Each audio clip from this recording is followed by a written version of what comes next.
last Sunday of the month. I cannot believe it, but God bless you all. I am live in person. Thank God. God, thank God. Those who were with me last month, my apologies. I had to apologize to Pastor Wall, who's kindly assisting me. I was black screened. Oh my goodness. And the funniest thing happened, I forgot to turn on my camera.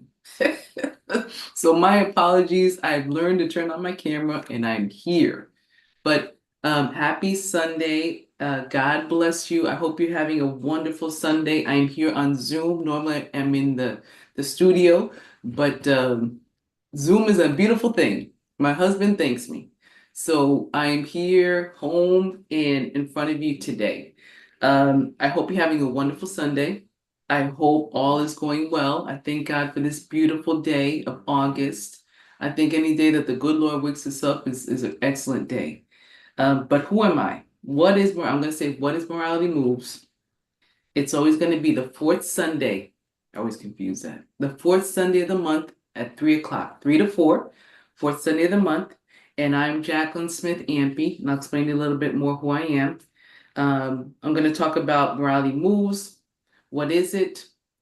Why the Lord put it in my heart to start it. People who moved in morality. I'm going to paint the picture of the problem, some wins, and also call to action. What is Morality Moves? The good Lord gave me that title. It is faith and works in action. Morality Moves is moving in morality. And you might say to me, Jacqueline, whose morality? Great question. It is the Lord's morality. It is what God calls right, and what God calls right is right. A little bit about me. I've been in Massachusetts almost 15 plus years, and I started with seeing some very explicit magazine covers in freely these magazines, very sexually explicit, on the streets of Roxbury. And I'd go to the pastors. I said, we got to do something about this. And that just led me on to continually find out what are the issues that are transpiring in the community, in the Commonwealth, and how Christians can be involved. And here I am here on the broadcast, thankfully to Boston Praise Radio. Thank God for Pastor Wall and this radio station, and I'm here today talking. I've always been talking individually, churches, collectively, singularly. I'm like Jeremiah. It burns it burns within me to speak of God's righteousness, because I'm just seeing the landscape just deteriorating, and more of us have to call for action. Because why Morality Moves? Well, we've always moved in morality. We are benefits of moving in morality. Christians have always shown up and shown out. We've always shown up and shown out. Thank God for God's grace, because we are the salt and light of the world. And I'm in a dark place. So for a light to show up, I just turned on the switch. For darkness to flee, the Christians must show up. And again, I used to always say, I'm gonna have to get me a broom pin. We are here. We know our beginning or their birthday. We don't know our end. Only thing we can control is the dash, and the dash of today. So I always say, with the broom, let's sweep up and clean up while we're here. We have that responsibility. We don't know tomorrow. God says, if you will, but while we're here, we have the responsibility to clean up while we are here. Because when we are leaving our house or leaving our car, we take our garbage out. We make our bed, right? We make sure everything's organized, because God is the master organization. This world is just beautiful. It's man that messes it up. But the Lord makes a beautiful world, right? So while we're here, we must move in morality in the school system, clean it up. In the court system, clean it up, right? Where the need is, we got to go and clean it up. And if we transpire, and I'm going to give you examples of people who've moved in morality, and I will always quote Martin Luther King. He gave it all. No one's perfect except Jesus, but I'll always quote Martin Luther King. He said that the church, that was back in the 50s, should be the headlight, not the tail light. That the church should be the thermostat that controls the norms of society, Not the thermometer reading what the society does and then, spitting it back out. No, he says that the church should be the thermometer. Now, now they're trying to say, many people are trying to say it's just for the church to be silent. But if it wasn't for the church, you don't have the civil rights laws. You don't have the marching. If we digress and look back at the history, all of legislation and norms in society many of them have come through the church, seeing what was wrong and Christians coming out and doing what's right. So let us go back to being the thermostat. Let us, when we come in the room, let's change the room. Let's change that environment through Christ. Let's show up and show out respectfully and lovingly, but show up and show out. Show up and show out in the school system. Find out when those school meetings are. Put that on the calendar. Do one thing this year that you say, you know what? I'm here in Jacqueline Morley Moves. I'm going to put my hat in this. Because frankly, we are too silent. We are too silent, and you see all these sexually explicit TV shows, magazines, lyrics, and these are the areas that I'm showing up in. I was gracious, Linda Thayer, I need to call her and have her come back on. She was so gracious to be on, a former high school student at the Jeremiah Burke biology teacher back in the 70s. And she painted a picture of what's going on in the school system. So she's been showing up in that regard. So that's a whole long introduction. I can probably go on for hours on that part of what is morality moves. And if I graciously remind you that Matthew 7:14, and I always remember that because 7 times 2 is 14. The Bible says that narrow is the way that leads to eternal life, and few find it. But broad is the way. That's why you got Broadway and all the principal roads in the country. But broad is the way that leads to destruction, and what many go after it. So what is God saying? God's ways are narrow, restrictive, confined, structure. And you might be like, but Jacqueline, let's get along. Let's go along to get along. I said, okay, yeah, all right. How about if I take your money out your wallet? Oh, that's wrong, right? Oh, yeah, you're right. There is such a thing as moral laws. You all fall off the New York Bridge, only by the grace of God you don't die. There's gravity. Science knows matter.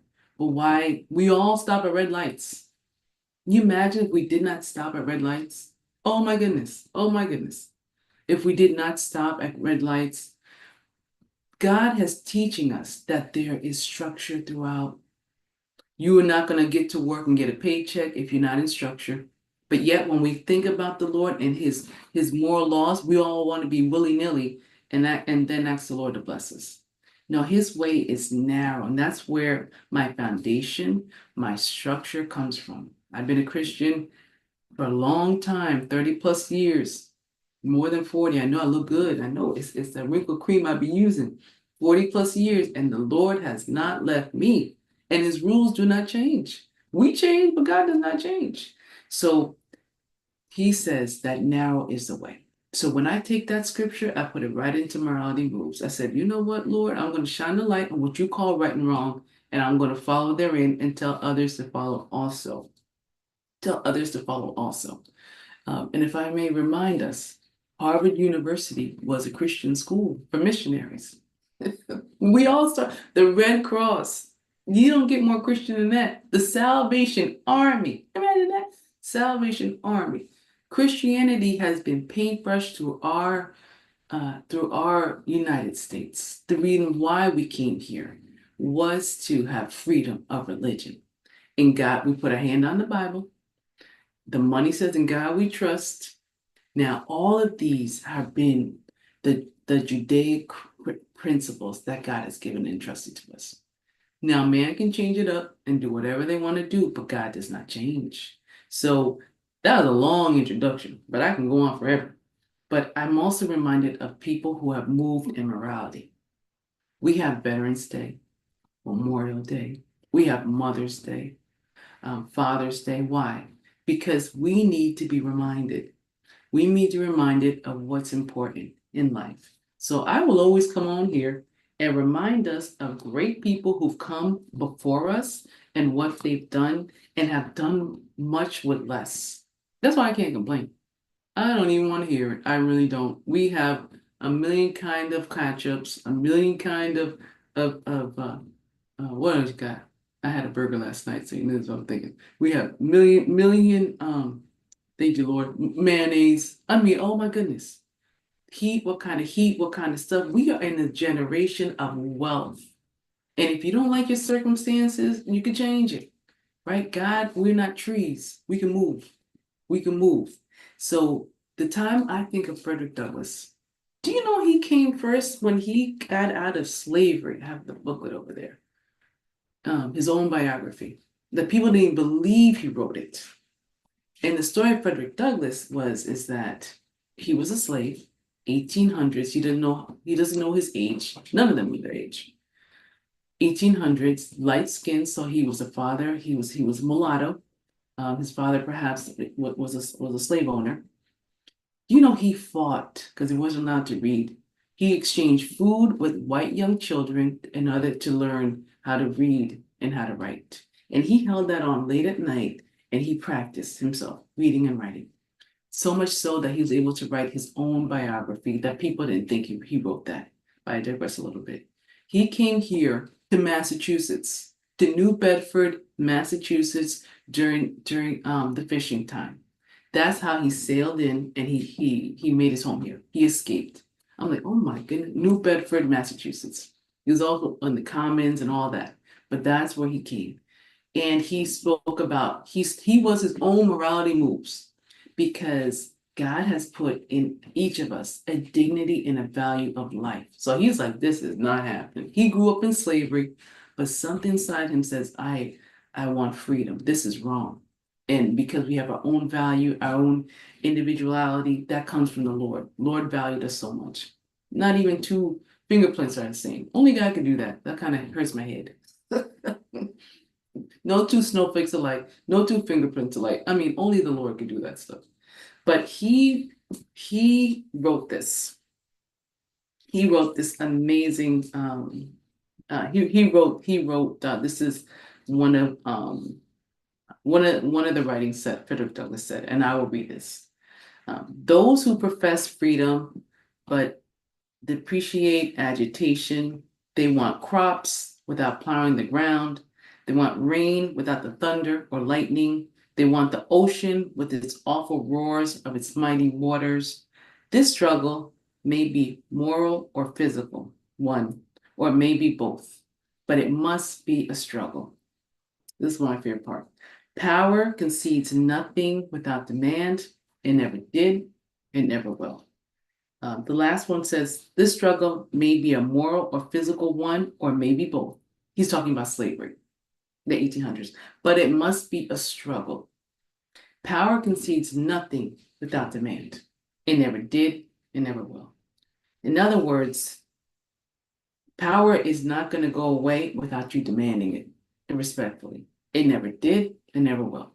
And he's talking about slavery during that time. He's talking about slavery.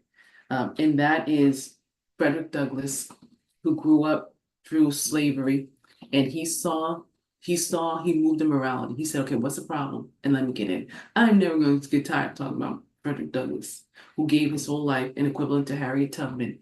We, on this generation of ease and comfort, we have a hard time. We can't even get a parking space. Yet all these fires in society are burning all over the place, and we're trying to put it on our agenda. Us Christians got to rise up and go into the areas and make change. That's why the good Lord allows us still to be here. And you might say, Jacqueline, I don't want to be an extremist. I do want to stay in my place. You know, life, I got my issues and, you know, life is hard. And I get it. Life is hard for all of us. Life is hard for many of us. But, you know, God says that he's with us, right? And he said, yea, the godly shall suffer persecution. And he said, pick up your cross and follow me. And I'm reminded that it was an African American who helped Jesus pick up his cross. Thank you, Holy Spirit. Pick up his cross to to Calvary. God had someone help him pick up his cross. Now, we are reminded in this generation of ease and comfort that we need to pick up our cross. If you don't have one, find a cross and say, Lord, what cross you want me to find and sweep up? And let us be extremists. And I'm reminded of the words of Martin Luther King. Then I'll go into other stuff because I can go on here forever. A lot of notes. If I'm said, he said, Jacqueline, I don't want to be an extremist. Now, I already told you that narrow is the way.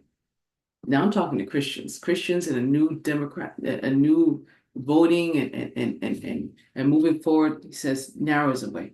Martin Luther King, they also told him don't be an extremist. You know, go along to get along. How many times have we heard that? And what does that get you? Right? Go along and get along. And Martin Luther King, now was his words. He says, was not John Bunyan an extremist? I'll stay in jail the rest of my days, to the end, before I make a butchery of my conscience. Now, this is Martin Luther King. His quotes. This is from the Birmingham jail. Which was very long. He said, was not Abraham Lincoln an extremist, saying this nation cannot survive half slave or half free?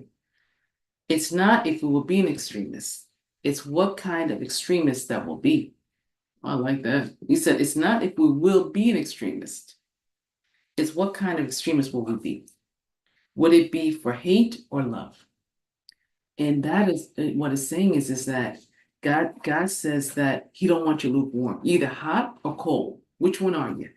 So even God says you're going to either be hot or you be cold.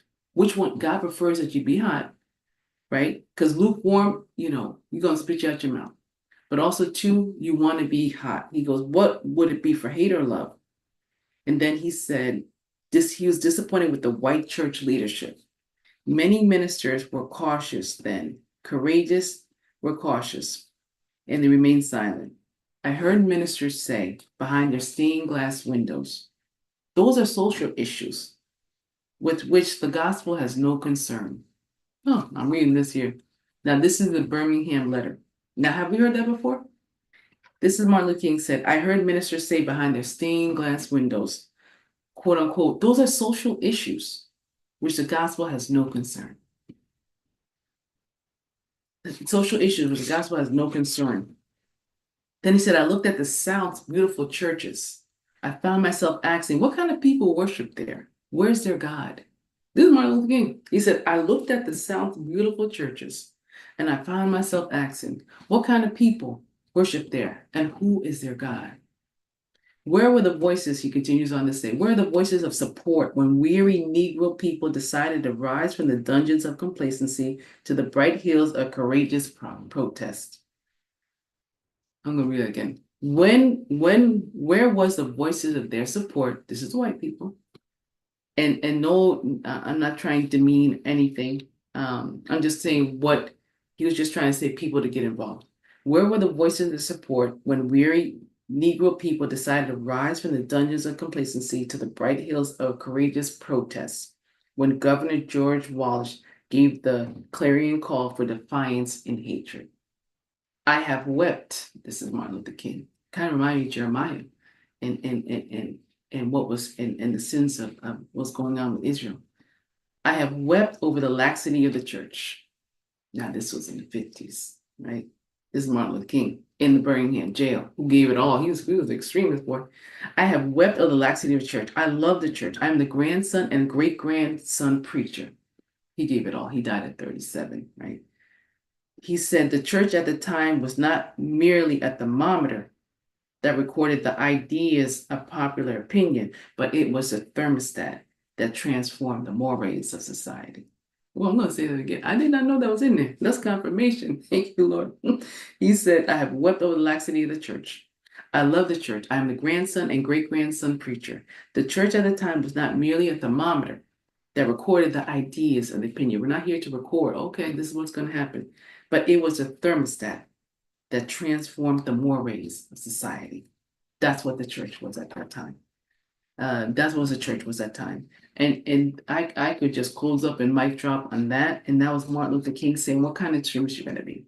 So as we look at September, we look at these elections, and he gave it all. Not only him, but Coretta Scott King, his wife, gave it all. Gave it all for a cause, all for a cause. Frederick Douglass fought to come for freedom, and then what did he do with his freedom? He gave his life for the cause. He said, "How many others I can get free?" And I can't even, we all know Harriet Tubman, but Harriet Tubman. So these people all moved in morality. Martin Luther King is started in the church. He goes, what did he say? He said, "Oh, the gospel should not concern itself." The minister said, "Those are social issues which the gospel has no concern." In other words, the same thing they said last time, the devil going to use the same thing. Oh, the church should not get involved in moral issues. Moral issues. The whole house is burning down, and Christians were meant to get involved. Christians are here to be the thermostat. So I encourage you, if you're hearing me and you see September coming in, get in those council meetings. Get in those council meetings. Look at the election, look what's going on, transpiring in the election, and to vote for righteousness. Vote for the platform that don't kill, that upholds Christian values as much as possible. Uphold Christian values as much as possible, and to go that way. To go that way. So he was somebody who moved in morality. I'm going to also remind you of Diane Nash. Diane Nash. Many people know John Lewis. Go along to get along. Many people know John Lewis, but they do not know Diane Nash. They do not know Diane Nash. And she was an amazing person. She was right there with John Lewis at the lunch counter, right there with John Lewis at the lunch counter. And she was one who said, "I was not called to succeed, but to do my best." And she was right there when it was people was yelling at her, screaming at her. She was right behind them. And they said, "Wasn't it a scary thing to be sitting behind the lunch counter to desegregate the lunch counters?" That was in um, uh, Greensboro, North Carolina. She was a college student. She already did her will and testament saying, if I don't make it, then this is what's going to happen to the things I have. There had that presence of mind. This was teenagers. These were young men and women, 18, 19, going to school for their future, but they moved in morality. They said it had a higher cost. So these were people who have paid our landscape for us to be here today. So I'm always going to be reminded of that. And they asked her, "Wasn't this a scary thing to be behind the lunch counter, to desegregate it from that black and white can be there together?" She said it was a really scary thing behind the counter, but we had to summon the courage because segregation was so harsh and demeaning, insulting and degrading. The choice was to carry it out. Nonviolence, the choice was to carry it out. You either do nonviolence or tolerate it. And she said they summoned the courage because segregation was too harsh. It was demeaning, insulting, and degrading. And she says the choice was to carry it out, nonviolence or to tolerate it. That was a hero, a heroine that we don't hear about nowadays. We only hear about Harriet Tubman, and Diane Nash is still living today. She must be in her 70s. Diane Nash is still living today. And she said by 1960s, we were ready to do whatever it took to stop segregation. She said if it takes a jailhouse, beatings, or death. Now, these are her words I'm reading. She said whatever it took whatever it took. She said we were going to do it. Jailhouse, beatings, or death. And I'm reminded of that. And youth have to be reminded of it. Because we are sitting in the seats of people who's gone before us to clean the pathway so we can be enjoying all of our freedoms. But what are we doing with our freedoms?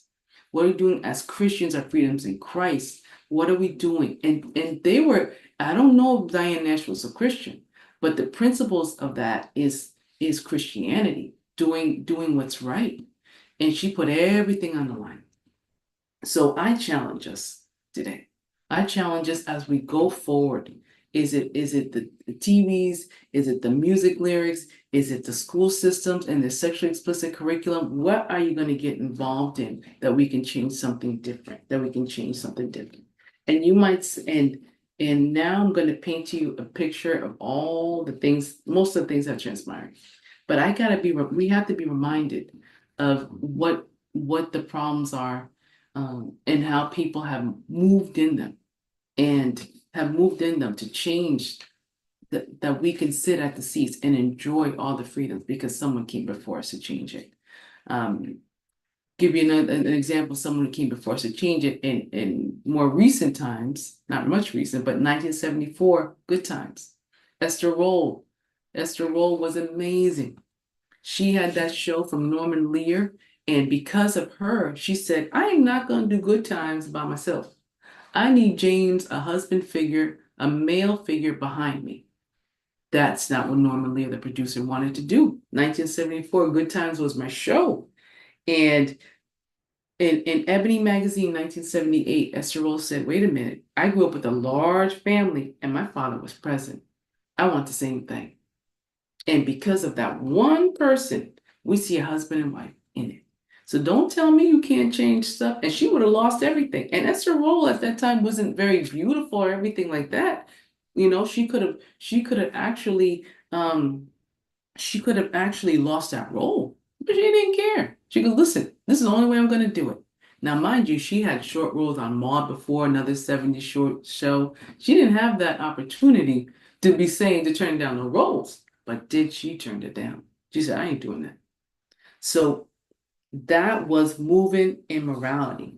And because of what she did, many people saw husband and wife together. In the times where you only saw single people, single women at that time, you see a husband and wife because of that stance. Sidney Poitier also did the same thing. He took certain roles.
Sorry about that.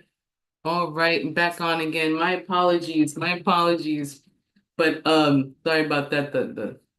It died on me too fast, the charger. But anyhow, as I was saying, Esther Roll was somebody who moved in morality, definitely moved in morality. So she was an amazing example for us young people how to be. So you might say to me, Jacqueline, what does it matter? What does it matter? Does it really make a difference? And it certainly does. Nothing has changed. And I'm going to show you about half an hour. I'm going to show you how there has been a progressive agenda just to continue the degradation of sexually explicit content, opinions on our youth, and overall on society. And we have to continue to fight against it. You have to continue to push back against it because the young people behind us are going to look and the young people are behind us. So we have a responsibility, whether or not we feel like it or not, to do always what's right and not what's wrong. And again, sorry about that. I charged it up. It was fine a whole hour. But it just went quickly. But I'm back here now, and this is real. This is not a recording. Um, Philippians 4:8. Whatsoever is true, whatsoever is a good report, whatsoever is noble, whatever is, think on these things. True, noble, righteous, good thoughts. Think of these things. God created us. Whatever goes in the ear gate, the eye gate, is going to come out. And there's studies of it happening. Whatever comes in is going to come out. So God says, think on these things as true, noble. There's been an onslaught of degradation, a perversion of just actually calling that normalized, and it's wrong. In 2010, the American Psych Association Task Force, this is 2010, I'm going to paint you a picture of the progressive degradation of sexually explicit content. Now that's a mouthful, but it has been increasingly growing. You might even see it. Remember back in the day, you're watching TV, something sexually explicit, they just close the door and it's implied. Now they leave the door wide open, the lights on, all this foolishness, and you wonder why children are acting the way they are. Why the clothes are getting tighter, the content is getting increasingly more and more perverse. It's a correlation. It's what the society is continuing to do. 2010 American Psych Association 2010, the American Psych Association Task Force concluded that the sexualization of girls in media is a serious societal problem, and the consequences of teenage boys are no less grave. Now that was a mouthful, but I'll say it again. In 2010, 2024? 2010, the American Psych Association Task Force, the American Psych Association Task Force concluded that the sexualization of girls in media, let me emphasize in media, is a serious societal problem. And the consequences of teenage boys are no less grave. In other words, they're saying, hey, wait a minute, the media, something wrong here, especially as young people, So what they said, this is a problem. And then according to Parent Television Council, you can look them up. There are clearinghouses of just websites and organizations that just focus on material and content with media. According to Parent Television Council, the TV rating system is failing American children. Remember the TV rating system? I don't know if you still have that. It's failing our children. And the graphic content is getting increasingly, it's continuing to increase. The graphic content of violence, profanity, and sex is just continuing to increase. That has been a 25-year study about that. And when I first, and also it concluded from a study in 2016, it says ABC, CBS, and NBC are increasingly portraying and purposely creating programs in which teenage and even child characters use over-sexualized adult language. Back in the day, young people did not say certain things. Now these programs are much more adult language, even cartoons. You just see an onslaught of all of that. And this is Parent Television Council did that study in 2016. And we can definitely see how it's continuing to get increasingly sexually explicit. The American Pediatrics Association had an impact study in 2009. There's a reason why I bring this up. 2009, the impact of music, lyrics, and music videos on children and youth. 2009. And it says that back in the day that, music plays an important role in children's lives, which we know, but they said in 2009, my goodness, lyrics have become more explicit in their references to drugs, sex, violence over the years. That's 2009 study. 2009, that the music lyrics have become sexually explicit in reference to drugs, sex, and violence over the years. So this is what happened in 2009. And I have studies coming up till now. Again, I'm painting a picture. painting a picture what our silence has been causing, what our silence has continued to cause. I digress a little bit, but I remember my dad. My dad and mom, they remember when there was prayer in school, saw on the news prayer in school, um, and now became silent. You just, moment of silence.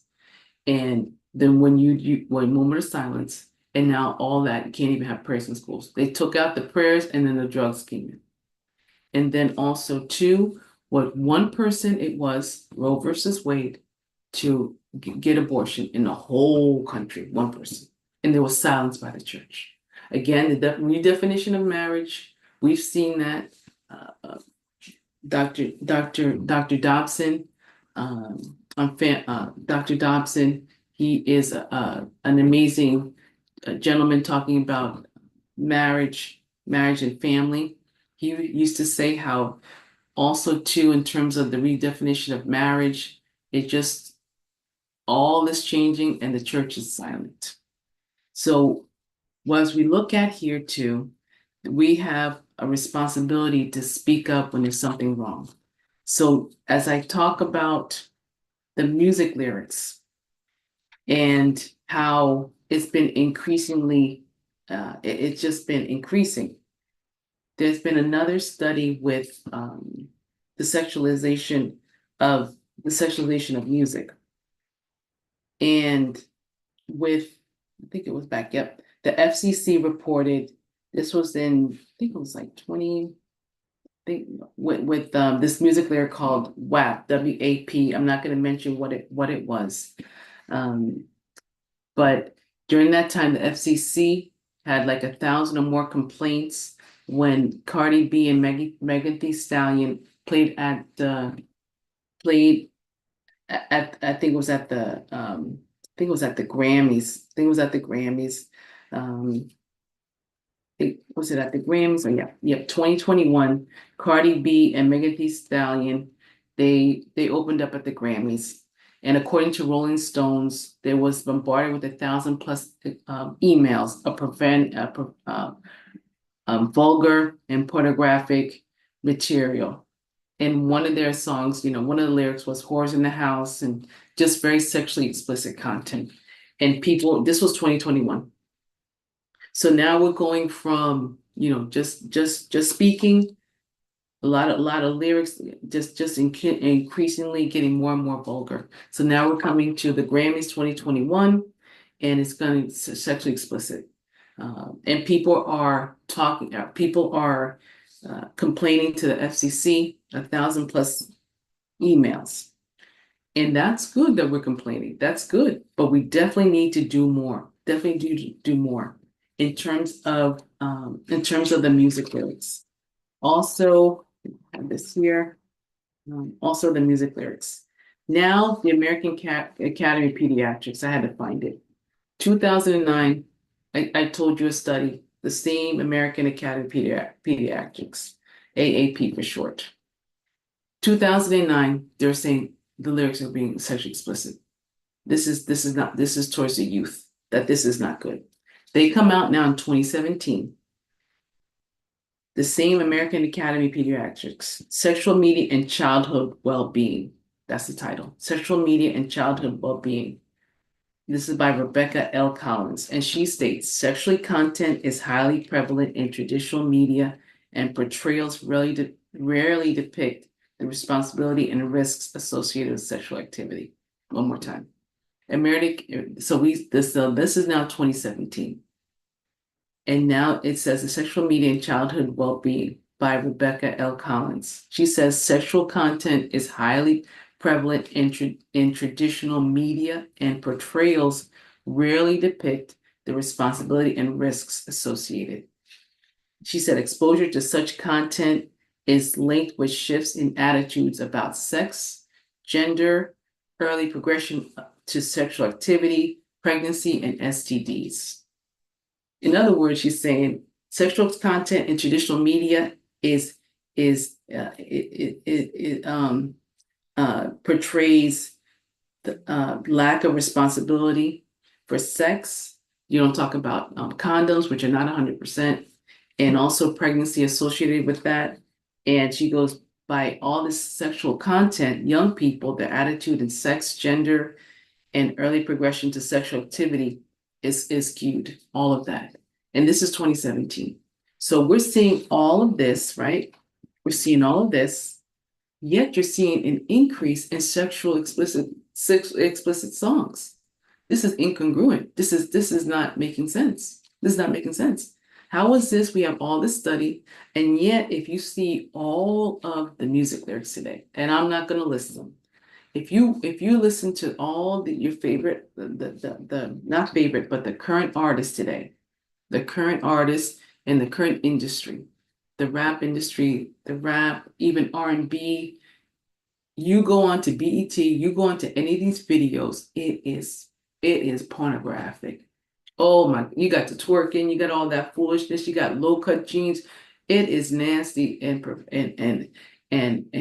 degrading to women and to the artists. I really don't think those artists want to do that.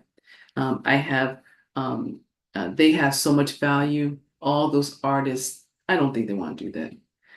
I think as a society we need to call for change and let them know that we're not with this, that with this, and calling the radio station. That's how you move in morality. That's how you move in morality, and let them know that the moral train of this conductor, we ain't with this. So that is, we need to change the format of that.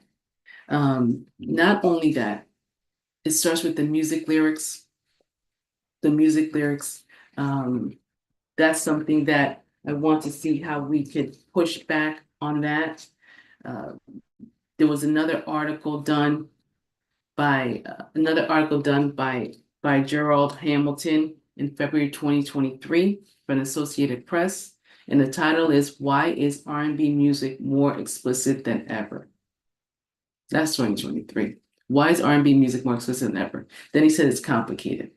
Then he said that the themes and romance and sensuality that breathe within soul music before has been replaced with, before it was innuendos of R&B music.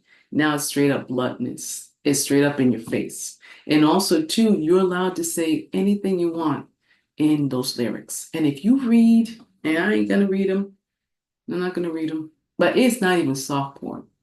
It is pornographic. They're allowed to, the F word, S word, every type of sexual depiction you want, you can read them. And it's almost like a race to the bottom. And who's listening to this? Our young people. And what do you hear about that when they listen to that? Who's talking up against that? Who any Me Too or any we with this campaign about this with the children? Nothing. Absolutely nothing. You're gonna give awards to that foolishness. Oh, at the BET Awards, it was so sad and degrading. Just a bunch of twerking, just a bunch of this, just a bunch of the most sexually explicit. And you see that, you hear any of the elders in the community talking against that? Like this. Right. How my computer went when my computer just went like that. Silent. Nothing. Absolutely. Yet Christians are still in the land. We're still here. And God still holds us accountable. We are still here. We are still here. And there is a progressive agenda to continue to do this onslaught of nastiness. And that's where Christians got to rise up. And that's why I said call and tell them that the moral conductor of this train says cease and desist. We ain't with this.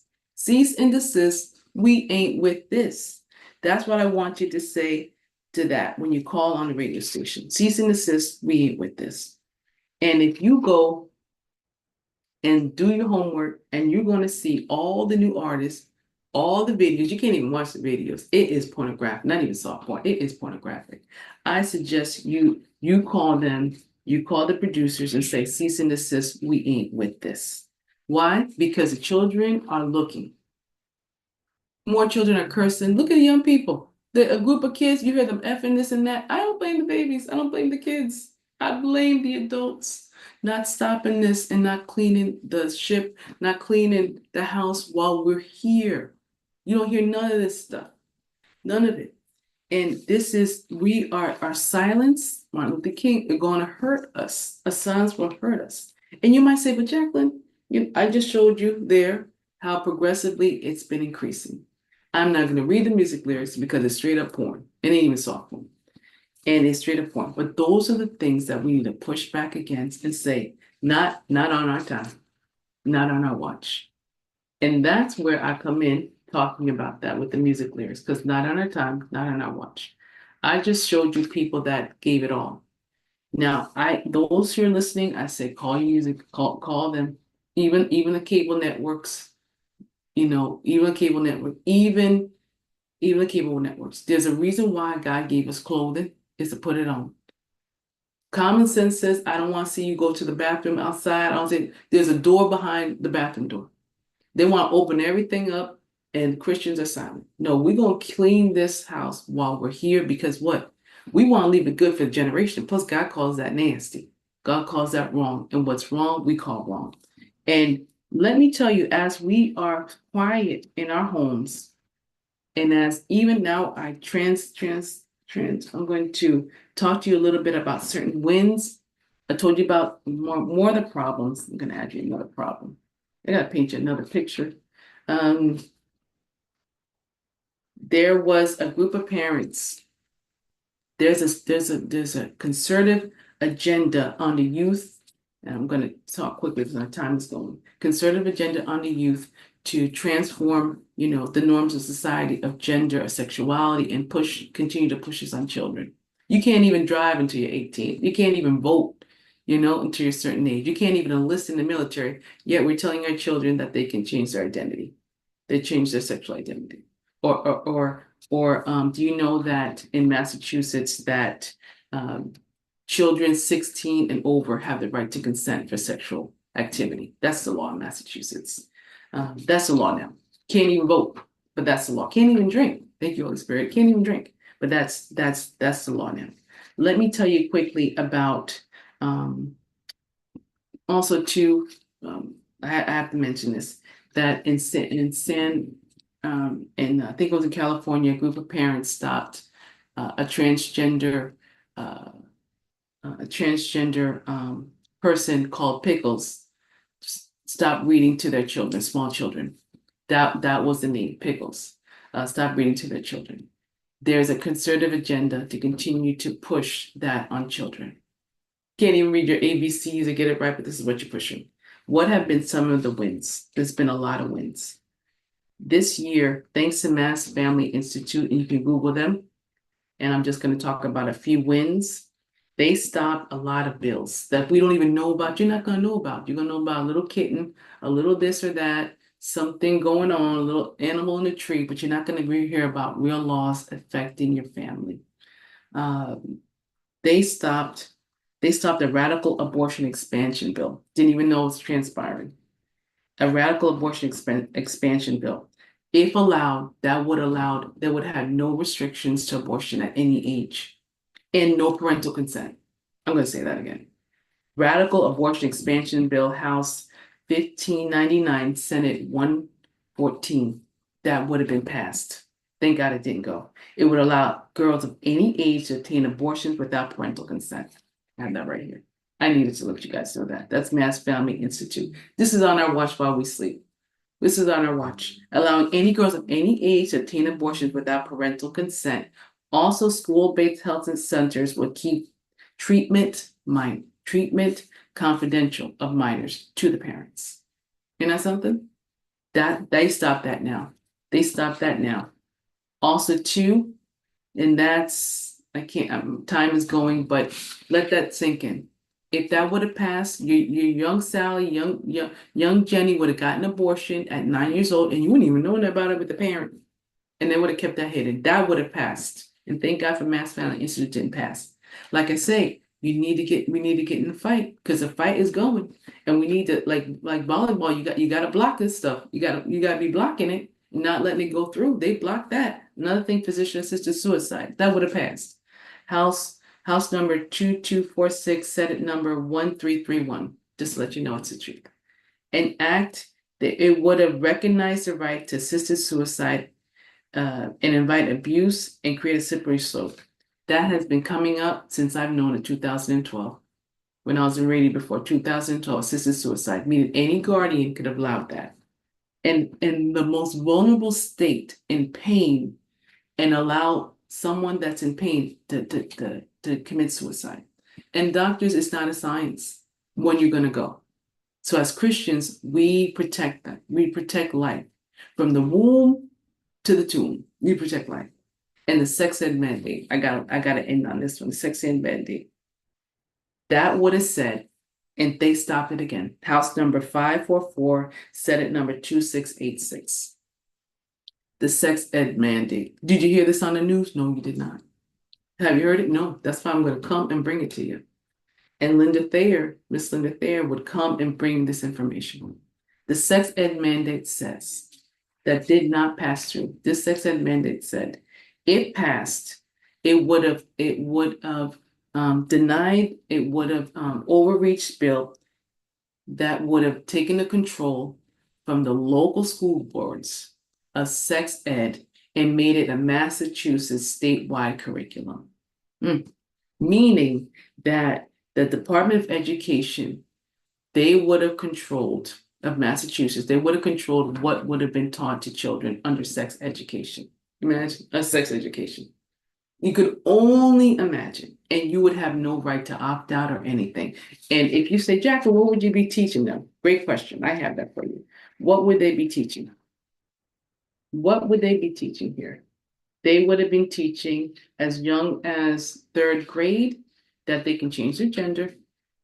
5th or 6th grade, you can find out about sexually explicit ways to for birth control. Here it is.